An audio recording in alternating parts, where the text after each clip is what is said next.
Bem lento. Isso. Segura mais perto. João. Então, pé no rosto, a gente vai 3 pontos. Faz uma faca do céu no tronco. João.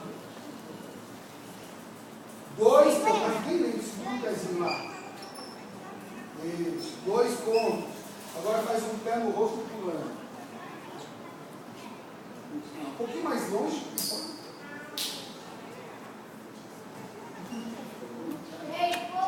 Vai trocando a perna. Tá, não vou eu tronco pulando. Vamos lá. Chariot. Pimenta.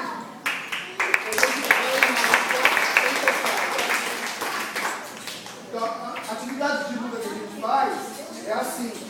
Rafael, não é só para trás, vem para frente. Para trás, Tomé. Então a gente vai se encostar. Lógico que a gente consegue com a realidade. Mas o nosso contato com o combate é esse. Parou?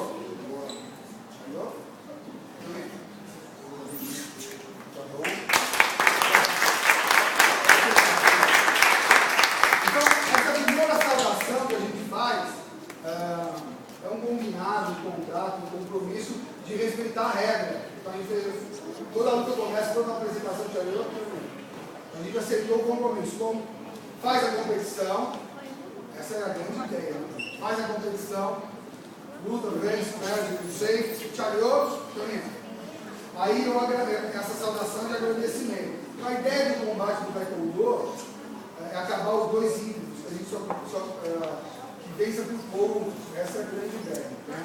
A gente trabalha nesse intuito. Quando eu falei do campeonato, o ano que vem vai começar com os contatos. Primeiro a gente precisa acostumar. Eu tomei um controle de perna super bom, mas eu não sei a hora de começar a encostar. Então a gente precisa ter um horário especial, um treino todo voltado. Para quando eu acertar o pé no rosto, não ser um chute na cara, ser só um ponto que eu levei. Então é um trabalho no futebol, no basquete, no beisebol, é muito mais fácil. No combate, o que foi, filho? Tá dando um burro na cara. Agora, se você chegar com a canela roxa e foi só um carrinho, não tem problema. Se é um burro na cara, primeira semana, baixando a barra, muito obrigado pelos serviços prestados. Mas essa mudança, a gente tem que ter, que é bem importante, mas nós vamos devagarzinho. Então, os menores, a luta que a gente faz é sair na parte lúdica, entendendo como que é realidade. Ó, todo mundo uniforme.